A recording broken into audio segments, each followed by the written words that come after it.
Dude, it's like 6:30 in the morning. What are you doing here? You know, just a little bit of financial breakdown work. You know. For Jesus, you know. you do have a lot of games here. Yeah. Dude, that's actually really smart. I should do that. I've got like a million games to buy this There's so season. much shit coming out There's so this much season, shit. dude. Oh, you got the Fallout 3 Survival Edition, man. That's awesome. I totally couldn't afford that shit. I got that and the Megaton Edition. Jesus, shitball! Oh my god! Dude, this is a full-on Brotherhood of Steel statue. Look at it. It's 8'5". How did you afford this shit, dude? I got it figured out, dude. All right, listen.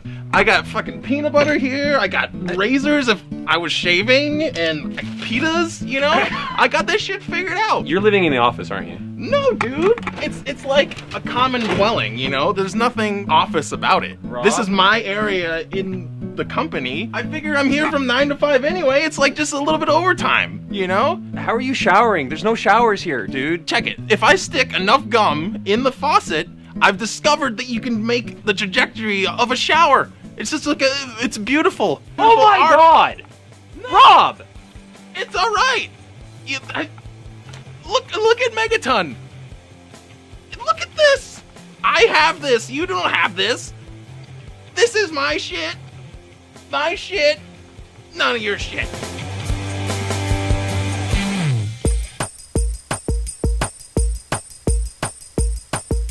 仕事へ行きたくない学校なんかつまんないみんなで一緒にテレビゲーム遊びたいどこでも行っても同じだみんなで歌を歌うんだみんなで一緒にテレビゲーム遊んだらどうだらワンアップショーを見ましょうワンアップショーで遊ぼうワンアップショーワオすごいワンアップショーやったよこれはワンアップショーです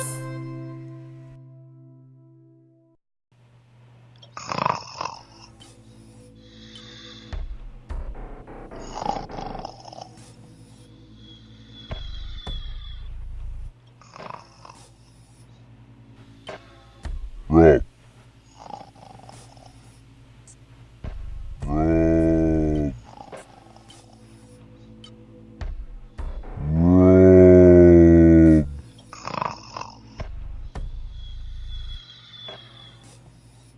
Don't you wish your girlfriend was hot like me? Don't you wish your girlfriend was raw like me? Rob.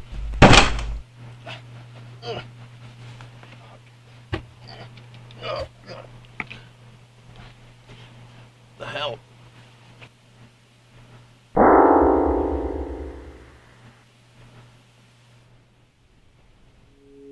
Guy?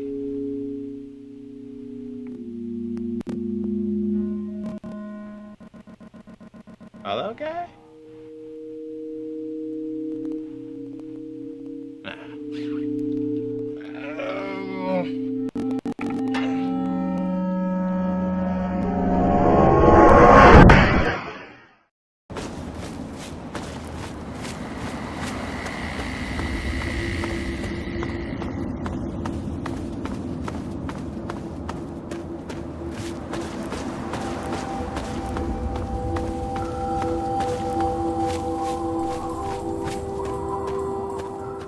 I didn't play the other Fallout games, and I'm enjoying playing it, but I'm not nearly sucked into it. Maybe it's the environment, like the barren wasteland environment. It's a downer. I've put in like 20 to 30 hours into the game, and then Fable 2 came in. I'm like, oh, I'm gonna borrow this. I pop in Fable 2, and I'm like, oh yeah. I felt so positive in my days, and then like I get back to Fallout 3, I'm like, this is so dark. Because I'm kind of sick of that high fantasy setting. Yeah. It's nice to have something gritty and just fucked up.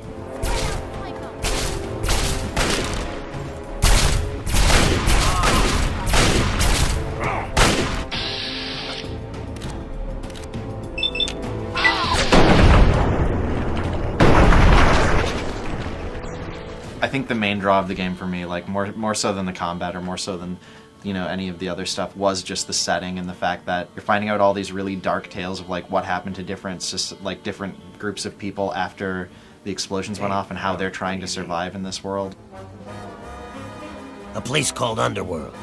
It's a ghoul city down in D.C. I set off up here to find adventure and fortune.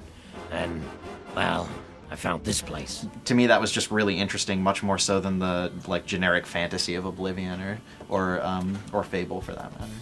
I can believe that a Fallout universe could happen. I can't believe in orcs and elves and unicorns as much as I can believe in like broken freeways and super mutants. That's 200 years in the future. So much of Oblivion was in a kind of a forest environment where you can't see very far in the distance. Obviously, there are exceptions to that rule, but in Fallout, like when you're above ground in the wasteland, like everything's just, you can see everything, and it is impressive. Like you said in your review, when you first step out of the vault and you get that first look of your eyes adjusting to the natural sunlight, and you see in the distance, and the realization hits you that you can basically go anywhere and explore this world. I really thought like the main quest was much stronger in Fallout than in Oblivion. Overall, like I feel like the main quest is shorter, and I'm not sure the exact time on it because I spent so much time doing side quest stuff in between little chunks of the main quest.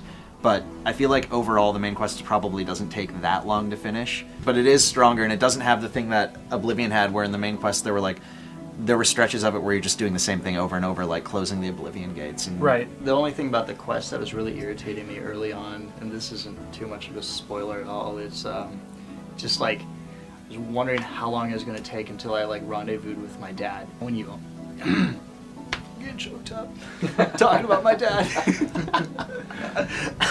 Anyway, I kept going to the next thing. It's like, oh, just missed him. But if you go do this for me, yeah, I'll tell you where he went. Your dad's in another castle. Yeah, it's like that's what it is. There would be long stretches where I'd be kind of bored, and if obviously there are a lot of interesting side quests, but you could go through the game and just not happen to run across them, and then your experience would be completely different than someone that went and did them. The first time that I really was playing it and I really got into it was when you're going to Galaxy Radio and you're fighting along the Brotherhood guys, and you encounter the behemoths, super mutant. Like that was the first encounter, like when they were fighting with you and you had guys all over the place. I was like, it actually worked as a shooter and worked as an RPG in both cases. If they do like another Fallout game, or when they add DLC to this or whatever, I hope they have more sections that are like that. More like sort of big events that are happening because of the quest. Right. Did you guys use any companion follower people? Well, we figured out how to get Dogmeat eventually. But for me, what happened was, after I got him, I would, be sending him around to get me ammo and stuff. He got attacked by a rad scorpion, I think, and I missed that he was being attacked and just kept walking. And then about 10 minutes later, I get a message that says, Dogmeat has died. I'm like, okay. And there you go, he's dead. Yeah, Dogmeat can die when you find him, so you gotta spend some stim packs on him if you want to keep him alive. It was cool to have him because he would run off and go find me a health pack or some ammo every now and again. But otherwise, I would just like, why don't you just stay in this room? I'll be right back. Kill everybody. I come back. I'm like, okay, come on. Let's talk about the combat system for a bit. For me, it did feel like Oblivion. I felt like shooting a gun felt like throwing a fireball in Oblivion. Quite honestly. I really don't see it. I don't know, like... How is it different? I didn't use a ton of magic in Oblivion, but for me, the magic in Oblivion always felt really uncomfortable, and it didn't seem to work that well. And in here, like, shooting the gun, I mean, it essentially, to me, felt like a first-person shooter. You think it's radically different? Other than the VAT system, it's radically different than Oblivion? You can't just grab a pipe and walk up and whack, whack, whack, whack, whack, and walk away? Well, the VAT system is like the primary. But you can't always use it. It's done like that on purpose because you get a different. You've got a higher chance for a critical hit if you use the VAT system. Right. That's why you have a limited amount of AP points. The VAT thing seems really contrived and artificial. You don't have to use it. You can approach the whole game as like a first-person shooter if you wanted to, and then you're kind of reliant more upon the power of your gun versus the power of their armor. Whereas the VAT system is essentially your die roll system. I mean, well, it's also a die roll when you're just shooting normally. It's always a die roll, but the modifiers change when you're using VATs versus when you're just shooting. It's still rolling for like your accuracy and everything, so even if you're aiming really well, you're not always going to hit a guy. But I mean, it's still like Mike said, you could just kind of play it like a shooter if you wanted to, and it Like, would work. It's going to be one of the worst shooters you've ever played if you decide to attack it that way. I totally disagree. I thought it was Really? fine, I yeah. thought the combat was totally satisfying. I enjoyed the I combat. wouldn't play it without VATS. Yeah, I mean, I would use VATS. Clearly, I think VATS is necessary as well. The thing is, the majority of the stuff that you fight is super mutants and feral ghouls. It Right. seems like, and they just like charge into you. So it is really easy to fall into this pattern where you just like shoot them a little bit from long range with VATS, and like duck around a corner and then wait for them to come around and Like- queue up your shotgun. And But the thing is, like, it seems like that's the most effective tactic to use. And for me, that wasn't that enthralling of an experience. I enjoyed it. I mean, you need to think of it as an RPG and not as a Right, shooter. but that's it's not like Call of Duty 4. No, I agree, but I think because it does a little bit of both, like both sides suffer for it because neither one is like tremendous. I mean, if you're looking at it as just an RPG or as just a shooter, then I think you're right, like it suffers. But if you're coming at it as like this genre blending thing, then I think it works just fine. And I think it works pulls just off the fine. experience I think it great. works just fine, but I think it's kind of, for me, was kind of mediocre. The violence in the game, specifically that like slow-mo stuff, did that bother anyone Well, else at all? It gets even crazier Right. if you do the bloody mess perk, which I Right. did. I took it for the damage increase. So did I. But then, like, yeah, it gets pretty disgusting. I mean, I understand violence. It's like, it's a really like dark, drab world, but it just seemed like it sort of reveled in it. There's also a dark comedy factor to the Fallout universe, and I felt that like the violence in the combat is like capitalized on that. It was like that was hilarious. Look at his head just fly off. And I wouldn't even Like, say I was offended by it. It just, for some reason, there was this weird like emotional reaction to me while I'm playing. And I play a lot of violent games, but it didn't quite, but it almost went into Soldier of Fortune territory, which I feel like pushes the limits too much for hyperviolence. Part of it might be in, at least this is a feeling I got, is compared to Oblivion, this doesn't feel like an element that's actually Bethesda's. Like, what it is like, I think like Mike is saying, this is one of their throwbacks to the other Fallouts. Like, they're saying those games had this dark comedy and were hyper-violent, so we're gonna do this, but it kind of doesn't fit in with Bethesda the way that they normally do things, and Right. also because this game is so much more up close, because it's first person and detailed than the other Fallouts, it's kind of like shocking to see it that rendered that realistically. I wish it would just happen like every once in a while rather than almost Every time. every Yeah. single battle. It seems like if it is intended for comedic purposes, they don't really do anything with it. For me, that really kind of it explains that. do you think this game feels like Fallout? I have to abstain because I never played any others. Like I said, I've only played a little bit of the others. From what I've played, gameplay wise, not really. Like, I think that they got the tone down. They've got the dark tone of the universe. They carry the storyline forward in some really interesting ways, and they use some of the groups that are from the other Fallouts in really interesting ways. I played a bit of Fallout 1, never played Fallout 2. From my experience, like, yeah, it's just exactly what you said. There's a lot of, like, homages, like, to the Fallout universe. I'm interested to really hear, like, feedback from the developer, like, the original developers. Oh, I was gonna say the fans of the original Fallout. I was gonna say I don't think that'll be a problem hearing feedback from those guys.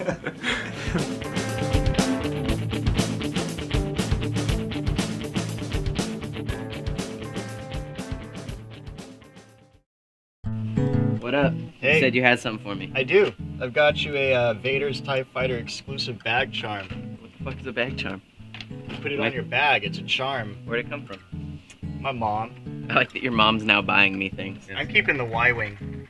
TIE Bomber's way cool. Well, this is Vader's TIE Fighter. Yeah, That makes it Vader's. even way more badass. Whatever. But, I think we know who the bigger fan is here. It's not like I have to have my mom buy me toys still. Just saying. Just saying. You can put it on your bag. Hey. Rob. Hey. You see this badass Star Wars thing I got? Nice. It's pretty badass, but it's got nothing on your freaking statue, man. That thing's badass. Has he ever said anything to you? Or made any noises around you? At all? The statue? Yeah, the statue. No, man. Nothing? Yeah, It just stands there. Doesn't really move. last night, he started making noises. When I was in my bed. In bed, you mean under your desk? No, dude. I was in the bathroom, in the stall, dropping another two, and he turtled his head right over the wall. Just Just like this. He. Yeah, Yeah, he wants me to take him trick-or-treating. Tomorrow. And it's not even Friday. Dude, you need to quit using all that body spray. The aerosols, man, they're fucking going to your head. No, dude. Oh, he's dangerous, dude. I'd stay away from him. I'll be staying Honestly. away, that's for Yeah, sure. Honestly. Yeah. Darn. Yeah. Thanks for the heads up. All right. Go take a shower.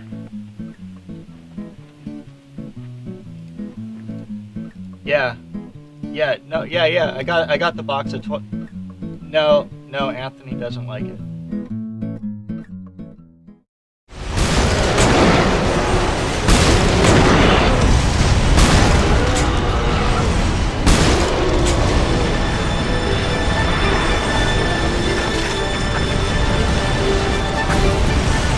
The first few chapters go kind of quick, it seems, but it seems to like stretch out a little bit more, I guess. Yeah, Like there's I a mean- bulk. The bulk of the game, the single player campaign, is like in like the last. Yeah, it's definitely backloaded. I mean, early on, the first like prologue level in Iceland specifically, it's, you know, if you've never played a shooter and you've never played Resistance before, this is how you play this game. The single Yeah. player, I think, does a good job of improving on some of the weak points of the original, like especially in terms of just the environment itself, like playing up not only that this is like, you know, 1950s America, like you hear like the radio chatter and stuff like that, and just that the environments are a lot more diverse than they were in the Oh yeah, first one. I mean, there's more than just brown and gray. Like, hey, you fight in a forest, so it's not just like a dirty brown forest. Like, there's actually like green and red, and there's fall colors, there's waters. A lot better like environmental variety, which helped a lot improve the single player campaign. Well, and also like the different types of enemies, like, you know, you still have the Chimera, just the regular Chimera and stuff, but now you have those guys that run really fast at you. The Grims, yeah, the 28 days later Chimera, basically.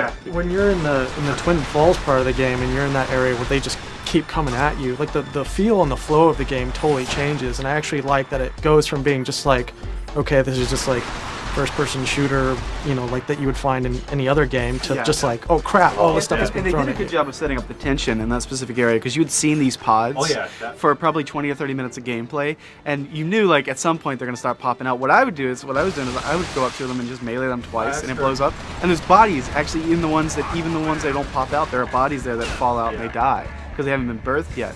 So when it finally like happened and they burst out and started running, it still like scared the crap out of me for like a split second, because, you know, I thought it's just such a long tease, and it worked really well when they eventually like burst out. In Chicago, it's crazy because you don't really see the pods. Like, you'll just like be going down the street, and like all of a sudden you just hear like the weird sound, and like the doors will open, and all these assholes will start running out from like the windows, climbing out the walls and shit, and like your whole screen just fills up with like dozens upon dozens of them running towards you. And at that point, I even start clubbing everything just because I'm like, you know, this is actually faster than like using my shotty, because I've been waiting for reload. Target the power core!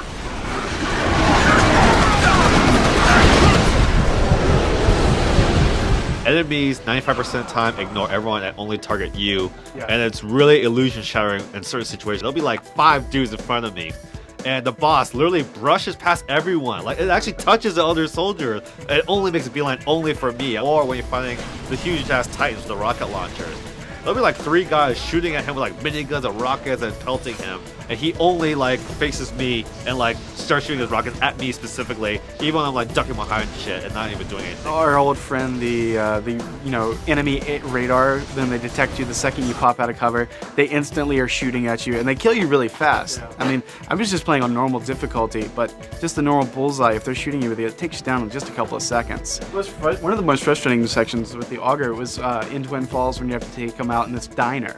And there's only one entrance into the diner, and sometimes they're ducked behind counters and windows, and you just can't shoot them, but of course they can shoot you anywhere. Well, there are instances where like I didn't even know. The only reason I knew they were around is because bullets are coming from the ground up at me. I'm like, bullet surprise! Like, yeah, and it is cool though when you get the auger though, because it is interesting to be able to use it and see them through walls and just totally take them out.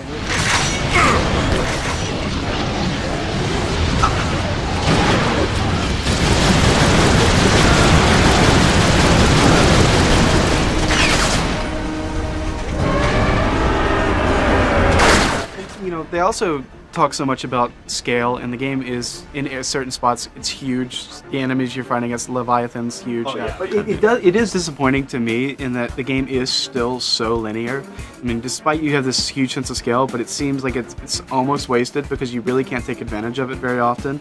Usually there's one path to go and you have to go that path, and there's nowhere else you can go. Yeah, they're on the linear school design, and they haven't quite hit the peak the way, say, Valve or Infinity Ward in terms of like, okay, we're going to give you a scripted ride. It's going to be a awesome roller coaster. It's not quite Top Gun, but it's almost there.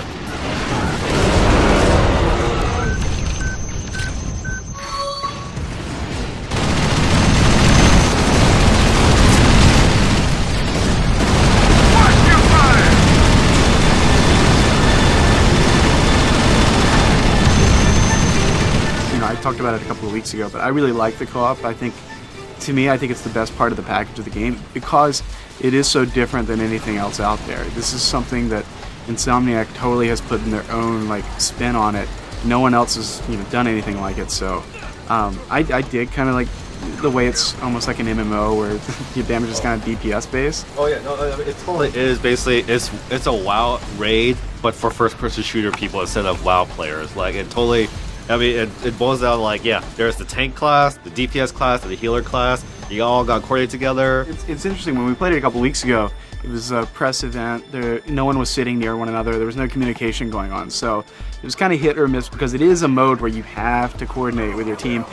Everybody's got to be filling their role. That's what I liked about it. Like if you're not playing as a team, you're like hosed like right off the bat. Because the first two co-op missions we were playing, everyone's just kind of running around. Like you had the Spec Ops guys running in front of the soldiers, which you're not supposed to do, and then we get killed in like 10 minutes. But as soon as we started using, the soldier, Spec Ops, medic formation, like everything just like started to click, and it was so much fun. I'm not a huge multiplayer fan, but that mode just totally makes that game for me. I'm definitely really conflicted about this game because, like we said, we all seem to really enjoy the co-op. I think the multiplayer is really good. I think it's better than the first game. It just feels better for like using a console controller to use, and the 60-player squad-based stuff that totally works. Yeah. I'm kind of conflicted on the single player because it's completely competent. It's good, but there's an odd sterility with this world and this universe in this game. For me, a lot of that, like what you're saying, has to do with the fact that I don't think that kind of the World War II futuristic thing totally gels together as well as they want it to. Right. And part of that, comes from the dull parts are really dull. Like it's just parking lot, warehouse, lots of boxes, lots of cars. Okay, but then the set piece stuff looks really, really amazing. So yeah, I mean, for me, the single player, it's better than the first game, I think. But it doesn't really excite me as much as I thought it would. The world and the campaign, it's kind of piecemeal, and then they take a little bit from everything and ends up being kind of a smorgasbord, rather than like one cohesive experience. Yeah, you literally put Alien. This is actually lifted straight word for word from Alien. Actually, like watch a corridor, fire short control burst. The committed enemy in the forest is like it totally is Predator, and they really like 20 days later when the Grims attack you in either Twin Falls or Chicago. So it feels a lot of like little discrete chunks of things that they really like, and not quite the like cohesive like super identity. I mean, they even technically dropped like the World War II-ish feel, because right now it just feels like an Alien game that happens to be in the 50s. Headsets in their ears, and but at the same time though, they play up the 50s stuff even more so than they did in the first game. Yeah. So hopefully the thing that surprised me the most is this fall I was looking forward to like multiplayer online shooter. That's kind of my baby. I like playing those games, and I was expecting Left 4 Dead and Gears of War 2 to be like the two games that I probably played the most, and I was surprised at how good the multiplayer and co-op is, and shockingly enough, I'm going to be playing a lot of Resistance 2 online as well.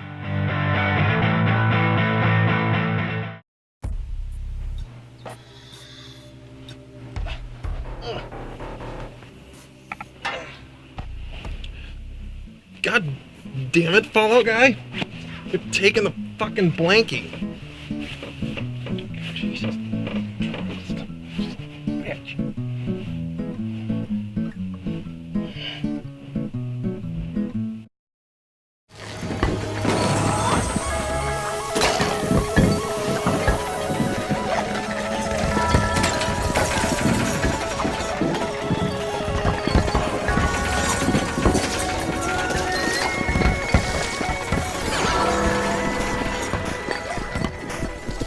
a lot of reasons to play the single player game, largely because the multiplayer doesn't work right now. It might be working by the time people. Yeah, are as of the watching time we're taping this, the game has been out officially for 48 hours, and the servers have been down for 30, at least 35. Yeah, it was working. It was working right initially because that's when I played it to make for my review to make sure that everything worked fine, and when it did, it worked fine. It's advisable to play through the single player so that you can unlock the crap that you need to use in create mode. So there's so much to unlock too. Oh, yeah. As somebody who loves platformers and loves the whole collecting thing, it's still overwhelming. Like the idea of having how much I have to go back and get yet, even after having finished the campaign. Yeah, and then I've gone through it on the preview build, on the beta, on the review build, and now on the retail build. This is the fourth time essentially that I'm playing a lot of these. And only on the final time did I even notice the switch triggers in the first 2 worlds. Same here. And suddenly I was the star. Now I'm noticing them everywhere.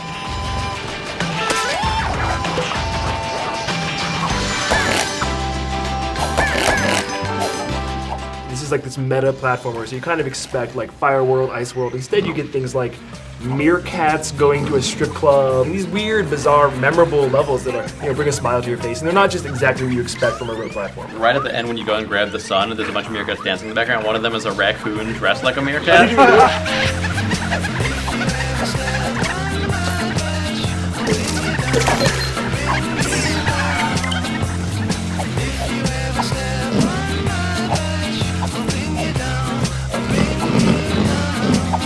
The levels get really complex. I just finished the minecart stuff, the Southwest style levels, and those by the end they're pretty complicated with multiple paths you could take. And even the bosses in that level, the mini bosses where they have that little. There's a little time bomb you get essentially. That's just 2 arrows as one picks towards the other. Smart. Yeah, and that little. It's it's. What the rest of the game is, it's so simple and visually expressive, but you immediately know what it is and how it works. Yeah. In the beginning of each world, it kind of gives you costumes go thematically with that world. I don't know. I mean, as far as I know, there's not, but it would be nice in multiplayer. Maybe they could put it in to be able to kind of force a certain look on your character, redress you when you start a level that someone makes, so that because I saw a Batman stage someone made and it was cool, but it's if I look kind of like Batman, that would be even cooler. When I got to the wedding stage, I was like, that was awesome. This is totally fucking hip.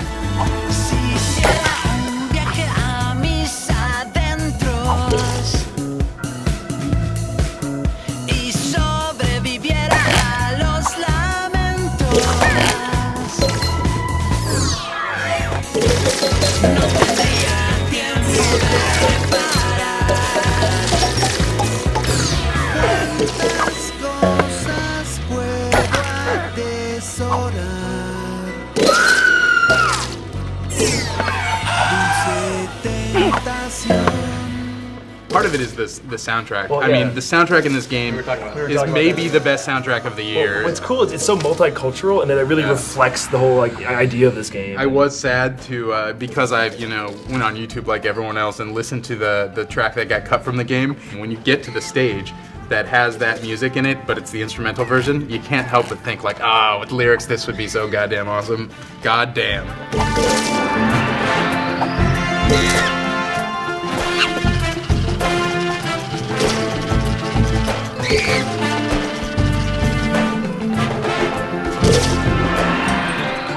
One of the things, the mechanics that I thought I was really not going to like and always seemed weird to me when I was playing the beta was the depth, the 3 layers of depth in the stages. But they use it so well throughout the course of the single player game. I mean, that I think is really inspiring, because when I made my stage in the beta, it didn't really use much of that. Then you begin to realize what you can do with these different layers of depth. It adds another dimension to the platforming. There's one area where it puts up a race marker, and usually when it puts up a race marker in the game, you're going for a long run or a ride or whatever. And in this one, it was just, again, perfect use of the 3 layers of depth. The start was here, the end was right up here, and you had to go jump on these various platforms, and they get progressively more and more thin. Yeah. And they're ninja-like jumps. You have to do them just right. One thing people don't really talk about are the score attack stages, which you have to unlock. They're the secret stages you get keys for, and some of those are really cool and addictive. I mean, others are just you play them once, you might never play it again. But I like there's a lot of those hidden throughout the levels, and sometimes you can find 2 in one level even. Every once in a while you come upon one, you're like, that's a really clever idea. And the cool thing about those for me too was also just from the first one I unlocked, I realized okay, you can make these stages too. Like you can make stages that are just like linear platform stages, but you can also make like these little challenge They're stages. almost like Mario Party games or something, Yeah. you know, like standalone, self-contained little challenges. A lot of people are complaining that the game is just incredibly hard in single player, and I realize part of that thing is if you want to get 100% items, if you want to ace these levels, then it is really hard. Of course, frustration is never good, but it's great that people are actually wanting to go and like put in the time and the work to do that just to get those last couple items. I was actually almost thinking about like Pixel Junk Monsters, where you go into it, I know I'm not going to beat the level the first time, and I'm not going to get it perfect for a long time. And this is kind of like your first pass is just try to get to the end.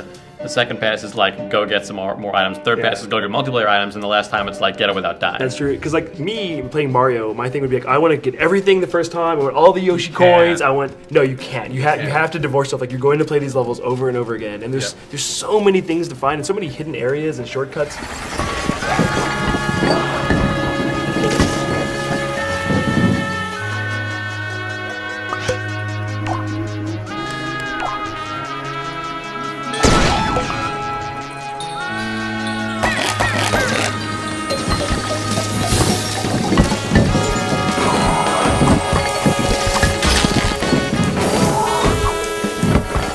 Have those checkpoints, but then you only have like, what is it, like 4. 3 or 4 lives at every checkpoint. I would reach a really frustrating part and I would start dying a lot, and then I would have to replay the whole level and get to that part and die a lot again and have to replay again. And so like that would really bother me, and there were like 2 or 3 levels I think where it just, I ended up replaying them probably like 6 times. I would die, and then I would try again and die and try again, and every consecutive time I try again, I'd get more reckless. Like, because I just want to beat it fast. I want to run through it all. It's really hard, but then you do get better at it as you go along, and you really can make these tricky jumps pretty fast.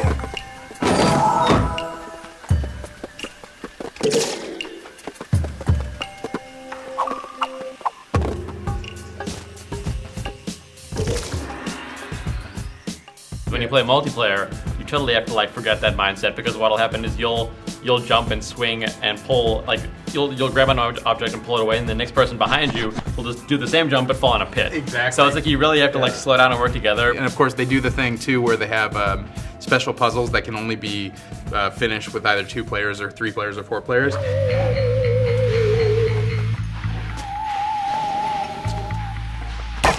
When I first started creating my stages in the beta, I was thinking like, how do I make a floating platform?